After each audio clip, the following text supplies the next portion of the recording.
fire, take a number. I was lightning before the thunder. तो जैसे कि हम लोगों ने पिछले एपिसोड में देखा, हमारे जो सॉन्ग क्वाई थी उसने उन गुंडों को बहुत बुरी तरह से मारा था और हमें ये भी पता चला कि हमारी सॉन्ग क्वाई के पास कुछ स्पेशल पावर है। लेकिन बाद में उन गैंगस्टर्स ने गन निकाल दी जिसकी वजह से सॉन्ग क्वाई भी डर गई थी। पर जैसे ही उन गैंगस्टर्स ने फायर किया पता चला कि वो जो गोली थी वो तो हवा में फायर हुई है और हमारी जो सॉन्ग क्वाई थी वो भी खुश हो गई थी कि चलो फाइनली अब हमारा जो हीरो है वो कुछ ना कुछ तो करेगा। और अब आगे तो पहले सीन में हमें दिखाया जाता है कि जो हमारा गैंगस्टर होता है वो हमारे हीरो को बोलता है, आखिर तू है कौन जो यहाँ पे हीरो बन रहा है? तू तो बस कचड़ा है कचड़ा, अभी तो तू बस देख क्योंकि मैं तेरे को भी जरूर मारूंगा। लेकिन जो हमारा मेन प्रोटैगनिस्ट होता है वो गुस्से में आ जाता है और कहता है अब ये यहीं पे खत्म करो। और उसके बाद जो हमारा मेन प्रोटैगनिस्ट होता है वो उस बंदूक को ही तोड़ देता है उस बंदे के हाथ में ही।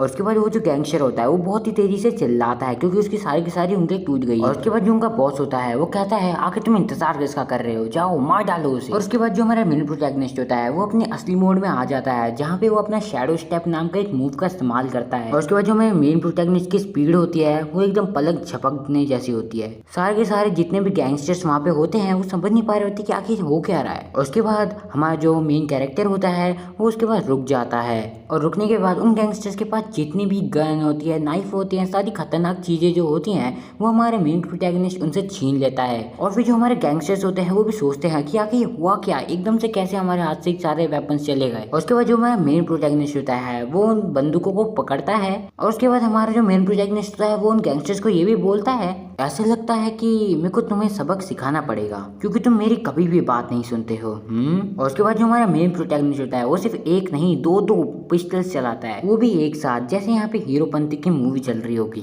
लेकिन जो हमारा मेन प्रोटैगनिस्ट होता है वो उन्हें मारना नहीं चाहता है, वो तो बस ट्रायल मार रहा होता है। और उसके बाद जो हमारा मेन प्रोटैगनिस्ट होता है लगता है मूड में आ जाता है और धैड़ धैड़ धैड़ गोलियां पे गोलियां चलाए जा रहा होता है। और जो हमारे गैंगस्टर्स होते हैं वो तो बस भागने पे लगे हुए होते हैं उन गोलियों से बचते हुए।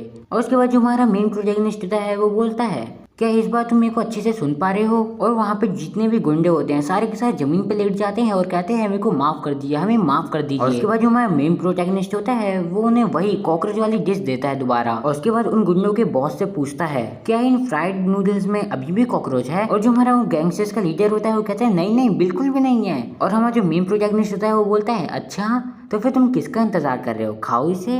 और उसके बाद वो जो लोग होते हैं वो सारे के सारे उस खाने के ऊपर टूट पड़ते हैं और खाते जाते हैं। और उसके बाद जो हमारा मेन प्रोटैगनिस्ट होता है वो कहता है जल्दी से इसे खत्म करो और यहाँ से निकलो मेरी दुकान से। और खाना खत्म करने के बाद वो सारे के सारे जो गैंगस्टर्स होते हैं वहाँ से फर्रार हो जाते हैं। और उसके बाद जो हमारी सॉन्ग क्वाई होती है वो हमारी मेन प्रोटैगनिस्ट के पास आती है और वो बोलती है तो तुम शैडो स्टेप्स का इस्तेमाल कर सकते हो, तो जिसे मैं इतने दिनों से ढूंढ रही थी तो वो आखिर तुम हो। और उसके बाद जो हमारा मेन प्रोटैगनिस्ट होता है वो बोलता है तुम भी, वैसे तुम्हारे यहाँ पे कोई भी स्वागत नहीं है तो तुम यहाँ से प्लीज चले जाओ। और उसके बाद जो हमारी सॉन्ग क्वाई होती है वो बोलती है अच्छा तो तुमने मेरे को अभी क्या कहा, तुम्हें क्या लगता है मैं यहाँ पे आना चाहती थी? मैं ऐसी जगह पे तो कभी आना भी नहीं चाहती थी पर डैड की वजह से मेरे को आना पड़ा। और जो बंदा हमें सॉन्ग क्वाई के पीछे दिखाया जाता है वो बंदा सॉन्ग क्वाई को मारते हुए कहता है क्या तुम अपने अंकल से बात नहीं करना चाहोगी? और उसके बाद वो जो अजनबी इंसान होता है वो कहता है बहुत लंबा समय हो गया ली चैन। और उसके बाद जो हमारी सॉन्ग क्वाई होती है वो बोलती है आप मेरे प्लीज ऐसे सर पे मारना बंद कीजिए पागल डैड। और उसके बाद हमें उस बंदे का नाम सॉन्ग सैनजियन बताया जाता है।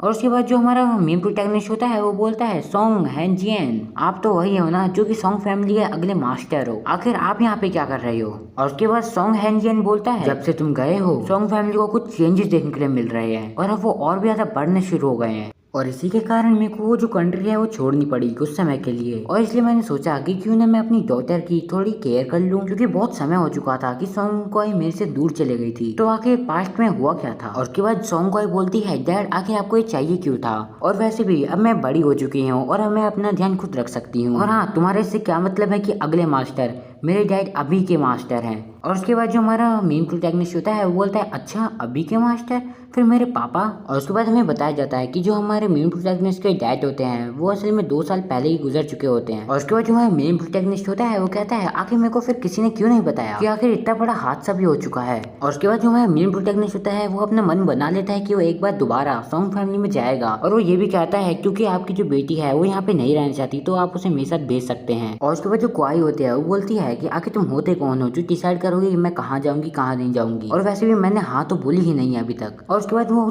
क्वाई कहती है कि असल में ये और कुछ भी नहीं है, बस एक शेफ है और मेरे को उसका ध्यान रखना होगा। और उसके बाद जो सॉन्ग के डैड होते हैं वो बोलते हैं तुम्हारे जो अंकल ली है वो अभी एक सबसे ज्यादा ट्रस्ट करने वाले इंसान है जिसपे मैं अभी ट्रस्ट कर सकता हूँ, और वैसे भी वो वही जगह है जहाँ पे तुम सबसे ज्यादा सेफ रहोगी। और उसके बाद वो कहते हैं कि वैसे भी मैं यहीं पे रहने वाला हूँ। लेकिन जो हमारा मेन प्रोटैगनिस्ट होता है वो कहता है कि ये सही तो कह रही है, मैं असल में एक शेफ के अलावा कुछ हो ही नहीं अभी। और उसके बाद जो क्वाई के डैड होते हैं वो कहते हैं मुझे नहीं पता पर पता नहीं क्यों तुमने डिसाइड किया कि तुम यहाँ से जाओगे, पर एक पेड़ कभी भी मना नहीं कर सकता है लहरने से अगर जो हवा है वो लगातार चल रही होती है। तो हमें नहीं पता है कि तुमने पास्ट में क्या किया है, क्योंकि वो सीक्रेट तो बस तुम्हारे पास है और हमें तो किसी ने ऐसे ही बता दिया, और कोई ना कोई तो होगा जो तुम्हारी आइडेंटिटी को दोबारा जल्द से ढूंढ लेगा। और उसके बाद जो हमारा मेन प्रोटैगनिस्ट होता है वो मान जाता है इस बात से, और वो ये भी कहता है अगर वो लोग मिलना चाहते हैं अपने एक पुराने दोस्त जैसे कि मेरे से तो मैं जाऊंगा, पर अगर वहीं पे अगर उन लोगों के पास अलग अलग मोटिव्स होंगे तो फिर मेरे को उनकी अच्छी तरह से खातिरदारी करनी होगी। सो यहीं पे हमारा जो एपिसोड होता है वो खत्म हो जाता है। वीडियो पसंद आता है वीडियो को लाइक करो, चैनल को सब्सक्राइब करो। बाकी मिलता हूँ तुमसे अगले एपिसोड में, तब तक के लिए अंटिल देन पीस आउट।